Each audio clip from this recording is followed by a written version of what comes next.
Hello, friends. I'm back with something new for you. તો મિત્રો આપણે ઇંગ્લિશ ગ્રામરમાં એક સરસ મજાના ટોપિકની શરૂઆત કરી છે ઇનડાયરેક્ટ સ્પીચની. તેમાં આપણે અત્યાર સુધીમાં એના બેસિક રૂલ્સ અને એસર્ટિવ અને ઇન્ટ્રોગેટિવ સેન્ટેન્સ એટલે કે વિધાન અને પ્રશ્ન વાક્ય જે છે તેનું ઇનડાયરેક્ટ કેવી રીતે કરવું તેના વિશેનો આપણે વિગતવાર અભ્યાસ કર્યો છે મિત્રો. અને આજે આ વિડીયોમાં આપણે ઇનડાયરેક્ટમાં જે ત્રીજા પ્રકારનું વાક્ય છે જેને કહેવાય છે ઇમ્પેરેટિવ સેન્ટેન્સ એટલે કે આજ્ઞાર્થ વાક્ય. તો આવા આજ્ઞાર્થ વાક્યનો આપણે ઇનડાયરેક્ટ કરતાં શીખવાનું છે મિત્રો. હવે સૌથી પહેલાં આનું ઇનડાયરેક્ટ આપણે કરીએ લખીએ એ પહેલાં આપણે એ સમજવું જોઈએ કે કયા પ્રકારના વાક્યને આજ્ઞાર્થ વાક્ય કહેવાય. કારણ કે જુઓ મિત્રો, એમાં એવું બને છે કે જે વિધાન વાક્ય છે તેમાં પણ છેલ્લે ફૂલ સ્ટોપ હોય છે અને જે આજ્ઞાર્થ વાક્ય છે તેમાં પણ છેલ્લે ફૂલ સ્ટોપ હોય છે. તો આપણને ખબર કેમ પડે કે કયું વાક્ય વિધાન છે અને કયું વાક્ય આજ્ઞાર્થ છે? તો સૌથી પહેલાં તો આપણે આ આજ્ઞાર્થ વાક્યને ઓળખતા શીખવું પડશે. કેવી રીતે આપણને ખબર પડે કે આપેલું વાક્ય છે એ આજ્ઞાર્થ વાક્ય છે? તો મિત્રો આટલું તો તમને બધાને ખબર છે કે ઇંગ્લિશમાં જે વિધાન વાક્ય હોય છે એ પછી હકાર હોય કે નકાર હોય, એ વિધાન વાક્યની શરૂઆત અથવા તો એનો ક્રમ હંમેશા સબ્જેક્ટ, વર્બ અને ઓબ્જેક્ટ આ રીતનો હોય છે. એટલે કે વાક્યની શરૂઆત કર્તાથી થતી હોય છે, સબ્જેક્ટથી થતી હોય છે.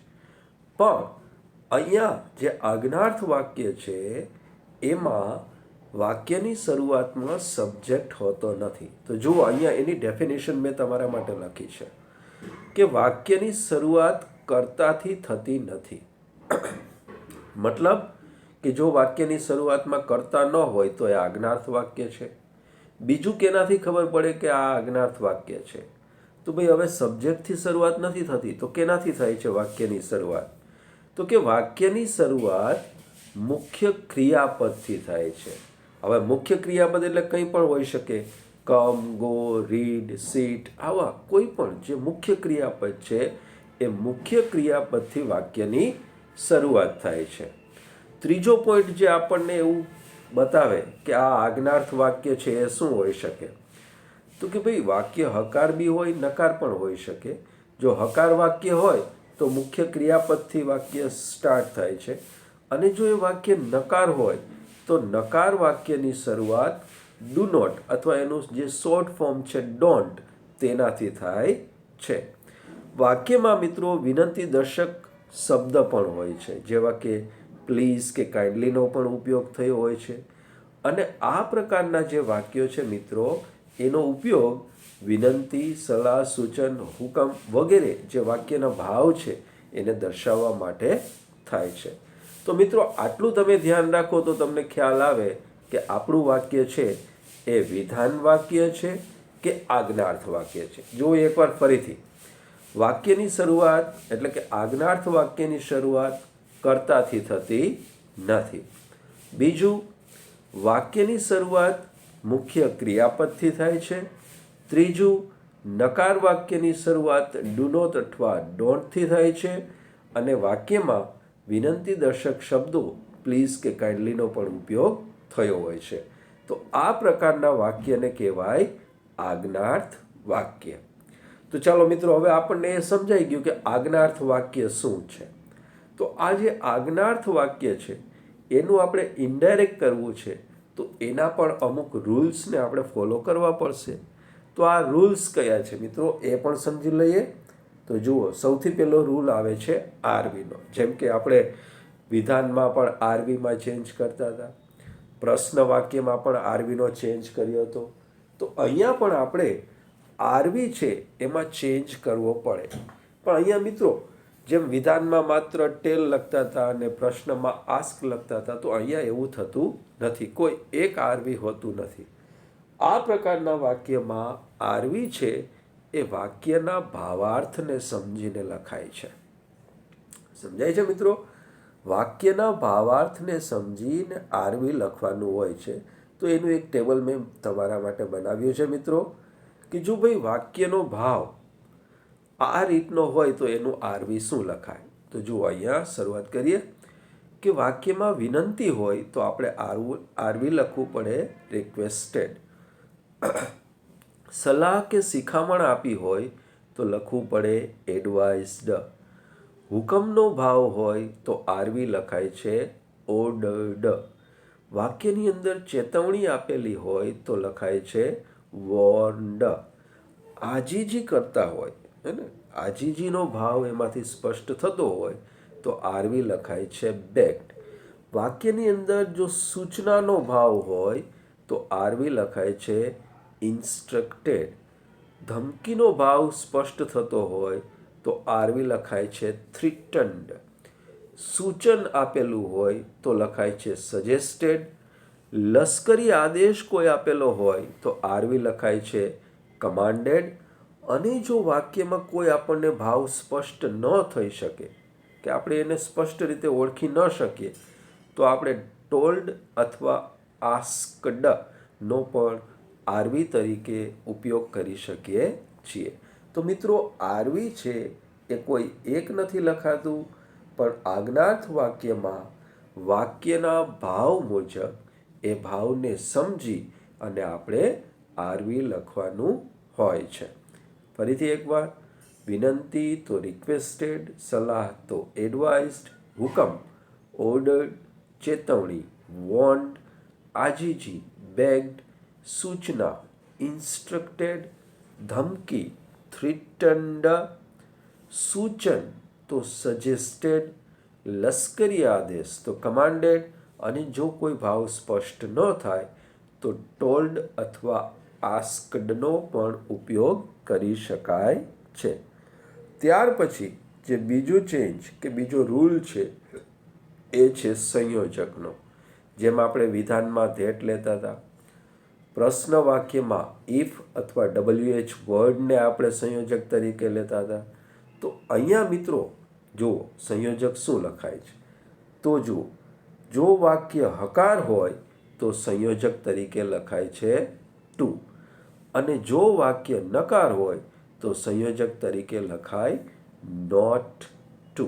બરાબર ધ્યાન રાખવાનું. આપણું વાક્ય હકાર છે કે નકાર એ પહેલાં ચેક કરવાનું. હકાર હોય તો સંયોજક લખવાનું ટુ, અને નકાર હોય તો સંયોજક લખવાનું છે નોટ.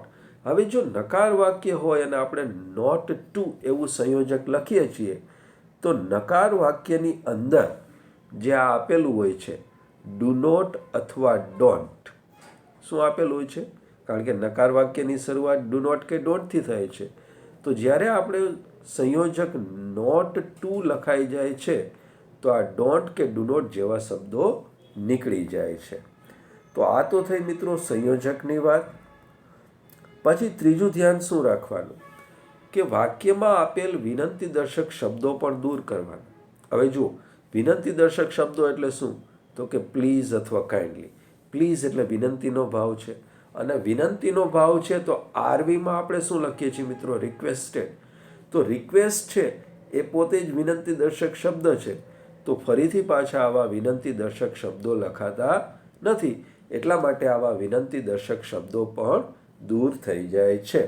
અને લાસ્ટ રૂલ છે કે અન્ય જે ફેરફાર કરવાના હોય છે વાક્યમાં, એ વિધાન વાક્ય મુજબ થાય છે. તો મિત્રો, આ છે ઇમ્પેરેટિવ વાક્યનું ઇનડાયરેક્ટ કરવા માટેના કોમન રૂલ્સ.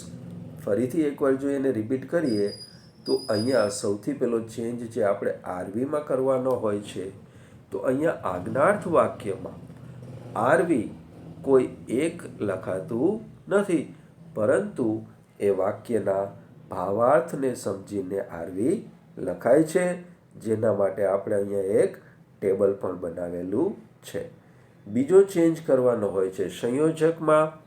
તો જો વાક્ય આપણું હકાર હોય તો સંયોજક તરીકે ટુ લખવાનું, અને જો વાક્ય નકાર હોય તો નોટ ટુ લખવાનું.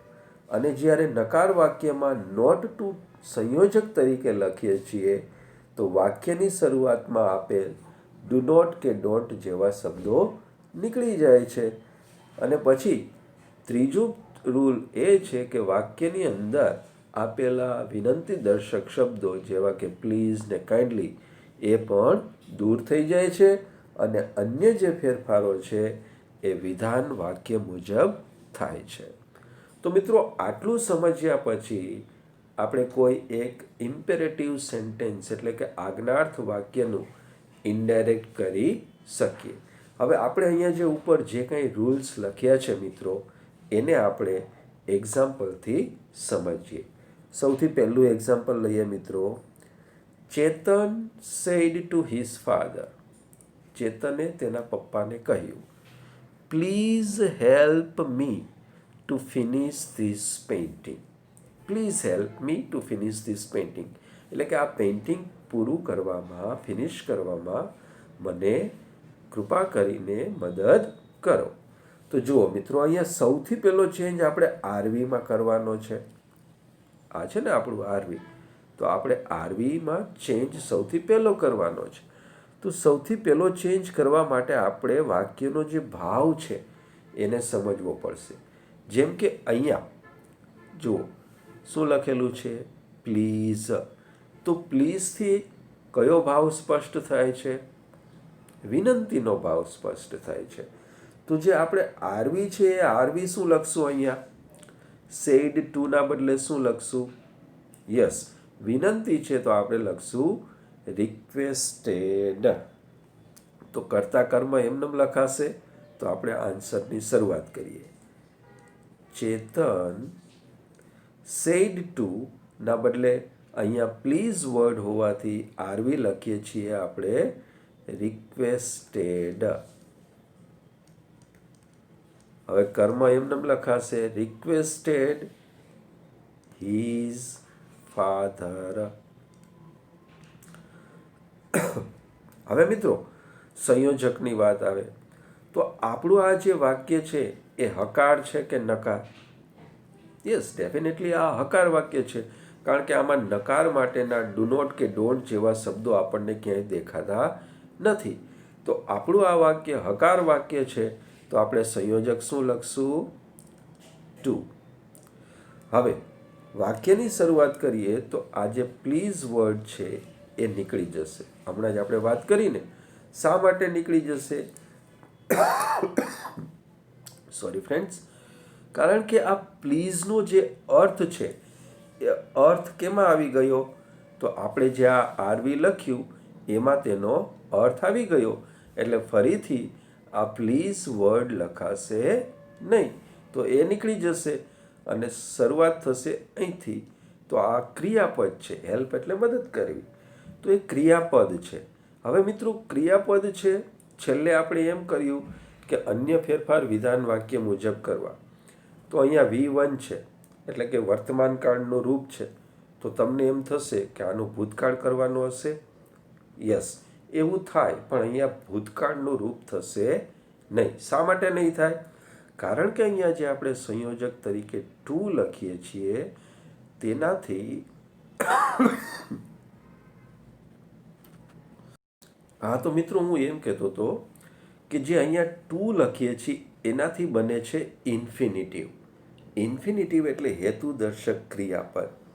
તો હેતુદર્શક ક્રિયાપદમાં ટુ પ્લસ V1 જ લખાય છે. તો અહીંયા ક્રિયાપદમાં કોઈ ચેન્જ થશે નહીં. તો આ ઇન્ફિનિટિવ થઈ ગયું ટુ હેલ્પ. અને એના પછી જોઈએ તો આ પણ છે ઇન્ફિનિટિવ, કારણ કે આગળ ટુ છે. તો ઇન્ફિનિટિવમાં કોઈ ચેન્જ થતો નથી. To finish. હવે મિત્રો ધીસ છે, ધીસનું થઈ જશે that. Yes, change of words. આ પણ આપણે ધ્યાન રાખવું પડશે. That painting. તો મિત્રો આપણો જવાબ બન્યો આ રીતે. Chetan requested his father to help to finish that painting. સમજાયું મિત્રો? સાવ ઇઝી છે, જુઓ કંઈ ડિફિકલ્ટ નથી. કદાચ આ એક એક્ઝામ્પલથી ન સમજાય તો આપણે બીજું એક્ઝામ્પલ લઈએ. જુઓ શું છે. My father said to me, read English for 2 hours every day. મારા પપ્પાએ મને કહ્યું દરરોજની 2 કલાક ઇંગ્લિશ વાંચો. તો અહીંયા પપ્પા જે કહે છે એની પાછળ વાક્યનો ભાવાર્થ શું છે એ સૌથી પહેલાં તો આપણે સમજવું પડશે, અને ત્યારબાદ જ અહીંયા આપણે આરવીમાં ચેન્જ કરી શકીશું. તો મિત્રો તમે કહો જોઈએ કે અહીંયા વાક્યનો ભાવ શું નીકળે છે. એટલે ભાવ એટલે 10 રૂપિયા 20 રૂપિયા એમ નહીં હો, એનું ભાવાર્થ, પપ્પાના કહેવા પાછળનો ભાવાર્થ શું છે આપણે એ સમજવાનું છે. તો read English for 2 hours every day. દરરોજની બેટા 2 કલાક તારે અંગ્રેજી વાંચવું જોઈએ. તો અહીંયા પપ્પા આપણને એક સલાહ આપે છે, શિખામણ આપે છે. તો આપણે આરવી શું લખીશું? એડવાઇઝડ. તો કર્તા કર્મ એમને લખીએ. માય ફાધર એડવાઇઝડ મી. ચાલો આટલું થઈ ગયું, આપણું આરવીનું કામ થઈ ગયું. હવે આપણે વાત કરવાની છે સંયોજકની. તો આ વાક્ય હકાર છે કે નકાર? યસ, અહીંયા પણ આ હકાર વાક્ય છે, કારણ કે નકારના ડુ નોટ કે ડોન્ટ ક્યાંય છે નહીં. તો આપણે સંયોજક તરીકે લખશું ટુ. ટુથી ઇન્ફિનિટિવ બને છે, તો ક્રિયાપદનું મૂળ રૂપ જ લખાશે રીડ ઇંગ્લિશ. હવે મિત્રો આ જે બાકીનું વાક્ય છે એમાં ક્યાંય પણ કોઈ પણ પ્રકારના ચેન્જીસ કરવાના થતા નથી. For 2 hours every day. તો આપણો જવાબ બને છે આ રીતનો friends. My father advised me to read English for 2 hours every day. હજુ પણ એક એક્ઝામ્પલ લઈએ જેનાથી તમને આ જે કન્સેપ્ટ છે એ થોડો વધારે ક્લિયર થઈ જાય. ચાલો એક્ઝામ્પલ છે આ રીતનું. The master sad to the servant. Master એટલે માલિક, તેણે સર્વન્ટ એટલે નોકરને કહ્યું, ગો ટુ ધ માર્કેટ. બજારમાં જા, and buy me a calculator. અને મારા માટે કેલ્ક્યુલેટર લેતો આવ. આવું કહ્યું. તો ચાલો સૌથી પહેલો આપણે જે ચેન્જ આરવીમાં કરવાનો છે, તો એના માટે આપણે વાક્યના ભાવાર્થને સમજવો પડશે. તો અહીંયા માલિક અને નોકરની વાત છે, તો વાક્યનો ભાવાર્થ શું મળે છે મિત્રો? યસ, ડેફિનેટલી અહીંયા વાક્યનો ભાવાર્થ આપણને હુકમનો મળે છે. તો આપણે આરવી શું લખીશું ફ્રેન્ડ્સ? યસ, આપણે આરવી તરીકે લખીશું ઓર્ડર્ડ.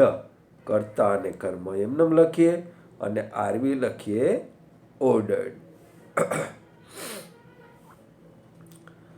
ધ માસ્ટર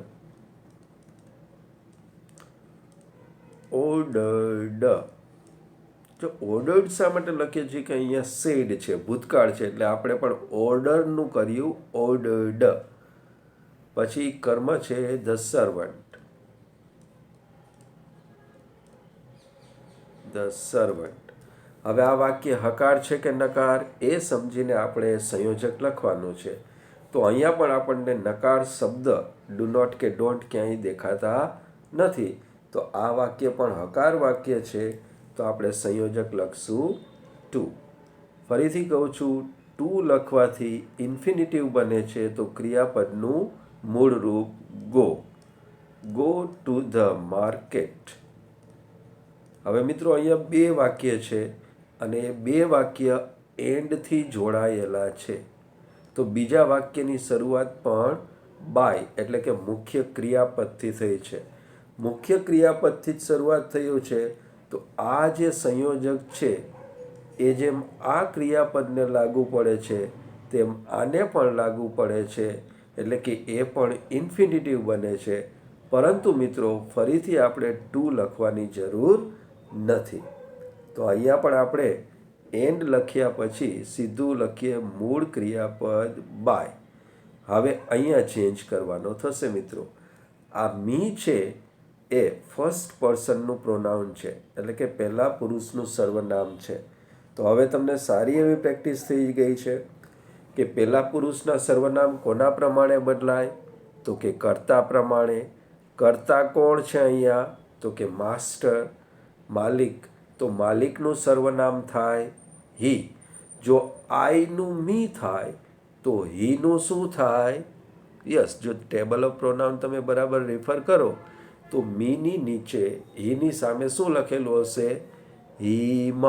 તો અહીંયા મીનું થશે હીમ. અ કેલ્ક્યુલેટર. તો ફ્રેન્ડ્સ, આપણો જવાબ આ રીતનો બની ગયો.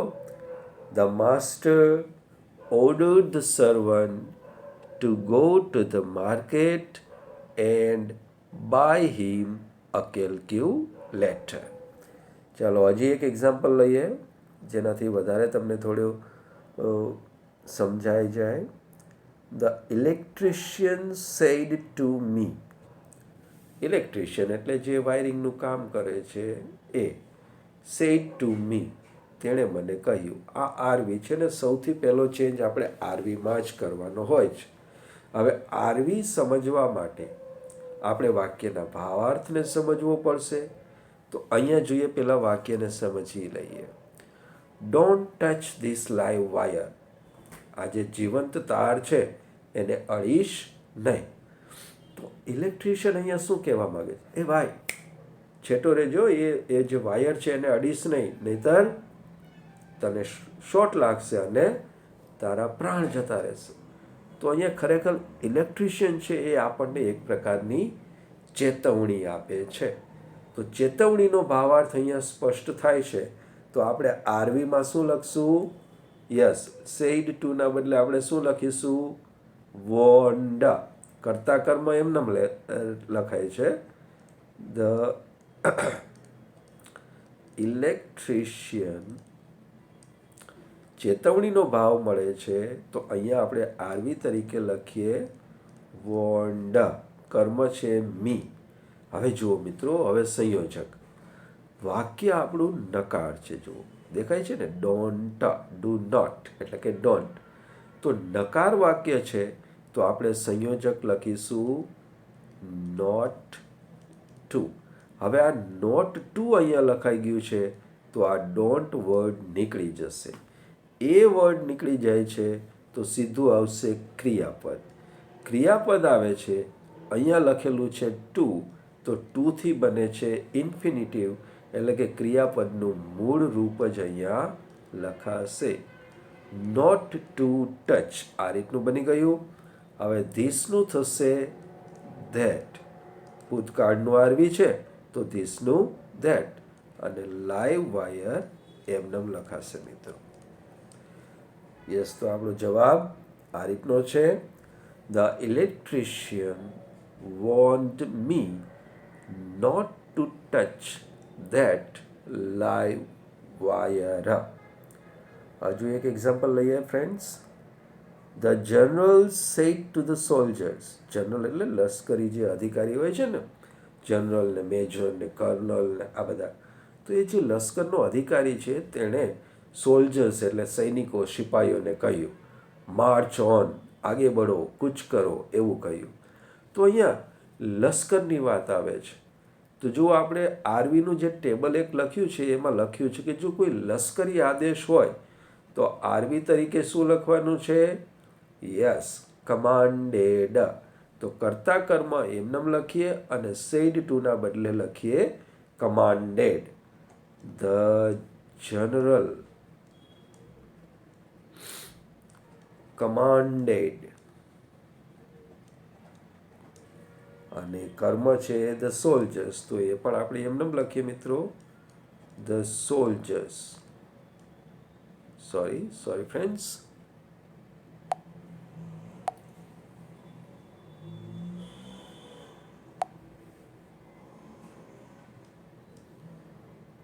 The general commanded the soldiers.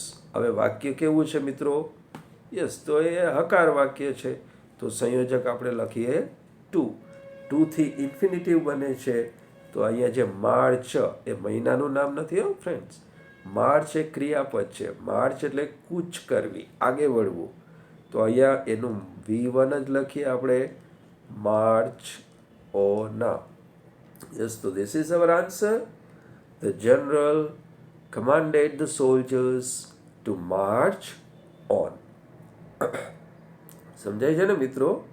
જો અહીંયા તો આ ઇમ્પેરેટિવ સેન્ટેન્સ છે એ બીજા પ્રકાર જે હોય છે વાક્યના એના કરતાં થોડું ઇઝી છે. માત્ર અહીંયા આપણે એક જ ધ્યાન રાખવાનું છે, આરવી લખતી વખતે વાક્યના ભાવાર્થને બરોબર સમજી અને જો આપણે યોગ્ય આરવી લખીએ અને પછી સંયોજક તરીકે ટુ અથવા નોટ ટુ લખવાનું છે, બસ આટલું ધ્યાન રાખીએ તો આપણો જવાબમાં ક્યારેય મિસ્ટેક થાય નહીં. હજુ એક એક્ઝામ્પલ લઈએ friends. Number 6. The teacher said,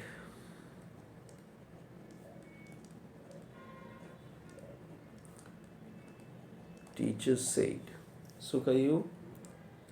Don't make any noise. આપણે એવું લખીએ અહીંયા. ક્લાસરૂમમાં વિદ્યાર્થીઓની આદત હોય છે એકબીજા સાથે સતત વાતચીત કરવી, તો ટીચર ગુસ્સે થઈ જાય.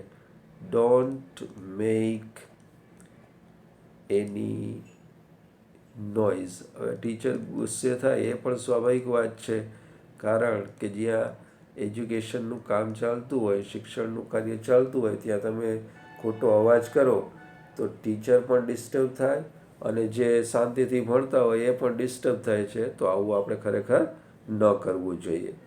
તો જુઓ, પેલા આ વાક્યને સમજી લઈએ. The teacher said don't make any noise boys. હવે જુઓ અહીંયા ટીચર એ સબ્જેક્ટ છે, સેડ છે એ આરવી છે, તો અહીંયા લિસનર કોણ છે?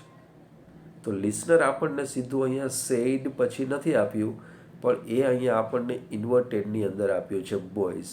એટલે કે ટીચર બોયઝને કહે છે કે છોકરાઓ અવાજ કરો નહીં.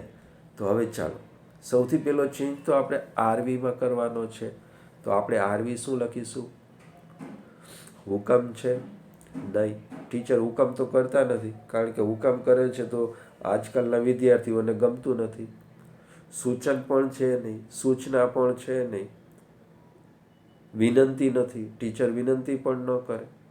આજીજી પણ નથી કરતા, કે આમાં લશ્કરની વાત પણ નથી, ધમકી પણ નથી, કે ચેતવણી પણ નથી. તો જ્યારે આવું કંઈ સ્પષ્ટ ન થાય તો આપણે ટોલ્ડ અથવા આસ્ક્ડનો ઉપયોગ કરી શકીએ. તો અહીંયા આપણે લખીએ, ધ ટીચર ટોલ્ડ. આ બેમાંથી કોઈ પણ એક આપણે લખી શકીએ ફ્રેન્ડ્સ. આસ્ક. હવે અહીંયા આપણે લિસનર ઓબ્જેક્ટ તો લખવું જ પડશે. Ask the boys.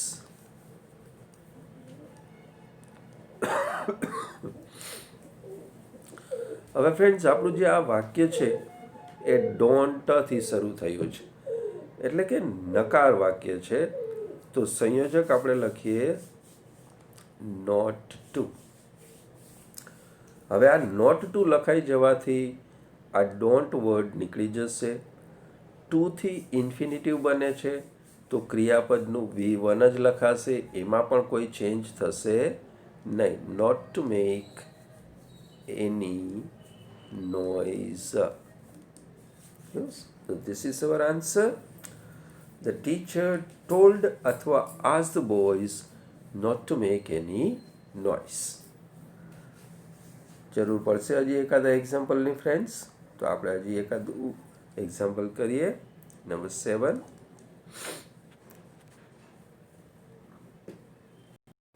યસ, તો આપણે એક્ઝામ્પલ લખીએ અહીંયા એક. The beggar. બેગર એટલે ભિખારી. Beggar said to the woman,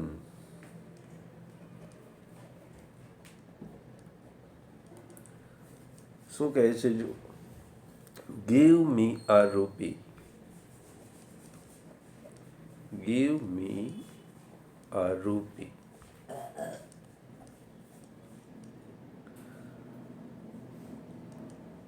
ચાલો મિત્રો, તો હવે આપણે આનું ઇનડાયરેક્ટ કરીએ તો શું થશે. ભિખારીએ સ્ત્રીને કહ્યું, મને 1 રૂપિયો આપો. તો ભિખારી છે એ હંમેશા આજીજી કરતો હોય છે ને. તો અહીંયા આપણને વાક્યનો ભાવાર્થ મળે છે આજીજીનો. તો આપણે આરવી તરીકે સેડ ટુના બદલે શું લખશું? બેગ્ડ.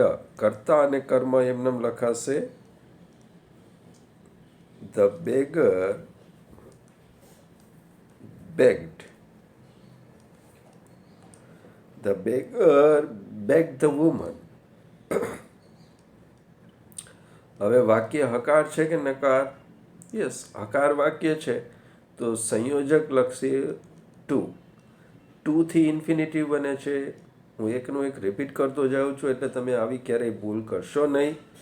ટુથી ઇન્ફિનિટિવ બને છે તો ક્રિયાપદનું V1 લખીએ આપણે ગીવ. મી એટલે ફર્સ્ટ પર્સન. તો પહેલા પુરુષના સર્વનામ છે એ કર્તા પ્રમાણે બદલાય. કર્તા છે બેગર. બેગર એટલે ભિખારી. તો એનું સર્વનામ થશે હી. તો આઈનું મી થાય તો હીનું થશે યસ. ટેબલ બરાબર તમે રિફર કરજો. હીમ અ રૂપી.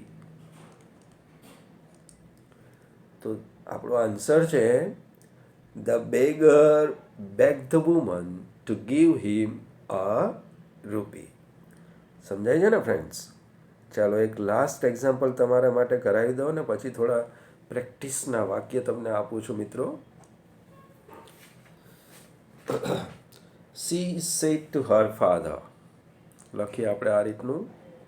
She said to her father. તેણીએ તેના પપ્પાને કહ્યું. કાઇન્ડલી લખીએ અહીંયા આપણે કાઇન્ડલી. કાઇન્ડલીથી શું બતાવાય છે? વિનંતી. Kindly excuse. એક્સક્યુઝ એટલે માફ કરવું. Excuse me for my mistake. મારી જે ભૂલ થઈ છે તેના માટે કૃપા કરીને મને માફ કરો. તો મિત્રો જુઓ, સૌથી પહેલાં આપણે વાક્યના ભાવાર્થને સમજીએ. તો અહીંયા કાઇન્ડલી વર્ડ આવે છે જે વિનંતી દર્શક વર્ડ છે. તો આપણે જે આરવી છે સેડ ટુ એના બદલે શું લખશું અહીંયા? રિક્વેસ્ટેડ. કર્તા કર્મ એમનેમ લખીએ. C requested her father. હવે વાક્ય હકાર છે કે નકાર? યસ, હકાર વાક્ય છે તો સંયોજક આવશે ટુ. હવે ફ્રેન્ડ્સ, અહીંયા જે કાઇન્ડલી વર્ડ છે એ વિનંતી દર્શક વાક્ય છે. વિનંતી એનો અર્થ થાય છે. તો એ અર્થ આપણે અહીંયા આરવીમાં લખી નાખ્યો છે. તો ફરીથી આ કાઇન્ડલીને લખીશું નહીં. તો સીધું આવશે ક્રિયાપદ એક્સક્યુઝ એટલે માફ કરવું. તો અહીંયા સંયોજક તરીકે લખ્યું છે ટુ, જેનાથી ઇન્ફિનિટિવ બને છે. તો ક્રિયાપદનું મૂળ રૂપ એક્સક્યુઝ આપણે એમનેમ લખીશું. હવે ચેન્જ કરવાનો છે આ બે જગ્યાએ, મી અને માય. આ બંને જે છે સર્વનામ એ ફર્સ્ટ પર્સનના સર્વનામ છે. પહેલા પુરુષના સર્વનામ છે. તો પહેલા પુરુષના સર્વનામ કોના પ્રમાણે બદલાય? તો કે કર્તા પ્રમાણે. આપણા વાક્યમાં કર્તા કોણ છે? સી. તો જુઓ, આઈનું મી થાય તો સીનું શું થશે? યસ, ચેક કરો બરાબર, રિફર કરો ટેબલને. આઈનું મી તો સીનું થશે હર. ફોર. હવે આઈનું માય થશે તો સીનું થશે હર. મિસ્ટેક. ટેબલ બરાબર રિફર કરશો તો તમને આ સર્વનામના જે ચેન્જીસ છે એ કરવામાં જરા પણ તકલીફ પડશે નહીં. તો આપણો આન્સર છે C requested her father two excuse Har for her mistake. તો ફ્રેન્ડ્સ, હવે થોડા વાક્ય, આ ઇમ્પેરેટિવના થોડા વાક્ય તમારે પ્રેક્ટિસ માટે આપી દઉં છું. એક્સરસાઇઝના વાક્ય જે તમારે જાતે એનું ઇનડાયરેક્ટ કરવાનું છે. તો આવા એક્સરસાઇઝના વાક્યમાં પહેલું લખીએ આપણે. The father said to his children. The father said to his children, don't disturb me. Don't disturb me. And leave me alone. મને ખલેલ ના પહોંચાડો અને મને એકલો મૂકી દો એવું કહ્યું. Don't disturb me and leave me alone. Second લઈએ ફ્રેન્ડ્સ આપણે.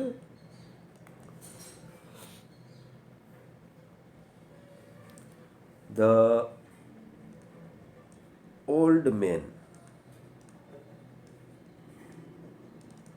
said to me,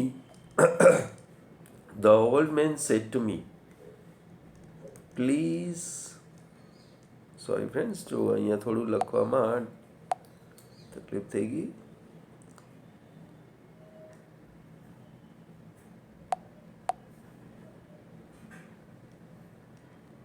Please help me to cross the road.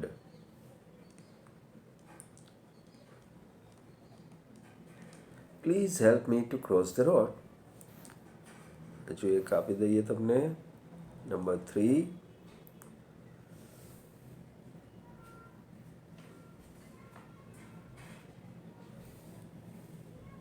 The principal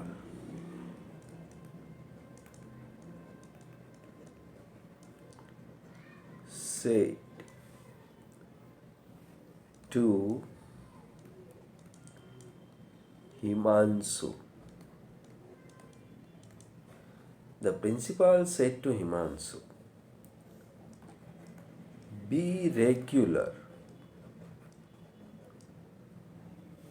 Be regular or you will be punished. Be regular or you will be punished. ભાઈ નિયમિતપણે તમે નિશાળે આવતા જાઓ નહીંતર તમને સજા કરવામાં આવશે એવું કહ્યું છે અહીંયા. નેક્સ્ટ લઈએ નંબર 4.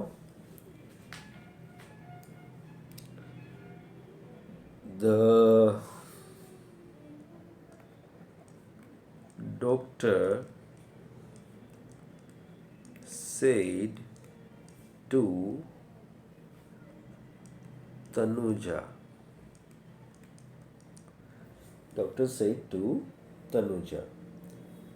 So કહે છે doctor, take complete bed rest.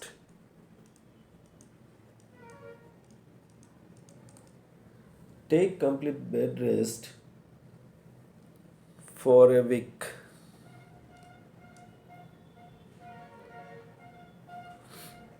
For a week.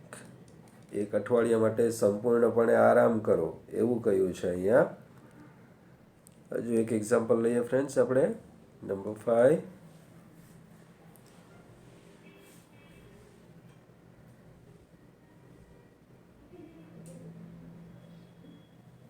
My grandfather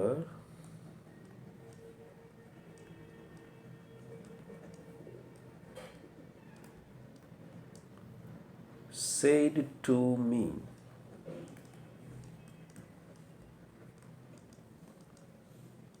અહીંયા એક આપણે નકાર વાક્ય લખીએ મિત્રો. ડોન્ટ ડુ એનીથિંગ, કંઈ પણ ન કરવું એવું કહે છે. Don't do anything in a hurry. In a hurry એટલે કે કોઈ પણ કાર્ય ઉતાવળે કરવું નહીં એવું કહ્યું. નંબર 6 લઈએ.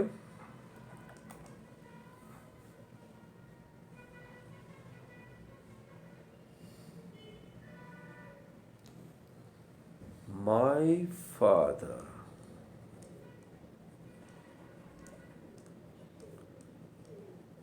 said to me,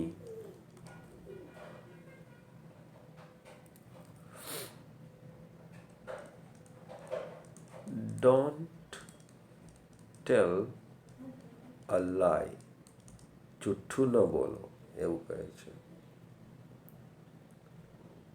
અને લાસ્ટ એક્ઝામ્પલ જેનું તમારે ઇનડાયરેક્ટ કરવાનું છે, લખીએ આપણે friends. Number 7,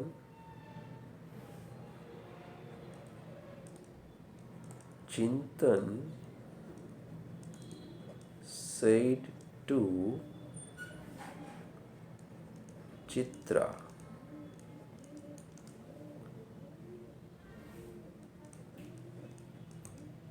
don't show me your face again, or I will kill you. Chintan said to Chitra, don't show me your face again or I will kill you. તો મિત્રો અહીંયા જે આપણે અત્યારે મેં તમને જે આ એક્સરસાઇઝ માટેના વાક્ય આપ્યા છે, 7 વાક્ય આપ્યા છે, એને બરોબર સમજીને અત્યારે જે મેં તમને એક્સપ્લેનેશન આપ્યું એ એક્સપ્લેનેશનને બરોબર ધ્યાનથી સાંભળી અને સમજીને આ જે એક્સરસાઇઝના વાક્યો છે એનું ઇનડાયરેક્ટ કરવાનો પ્રયત્ન કરજો. અને આઈ હોપ કે તમે એ ઇઝીલી અને સાચી રીતે કરેક્ટલી કરી શકશો. ઓકે, આપણે નેક્સ્ટ વિડીયોમાં મળશું, ત્યારે બીજું આગળનું કામ કરશું. Till then take care, good bye, thank you.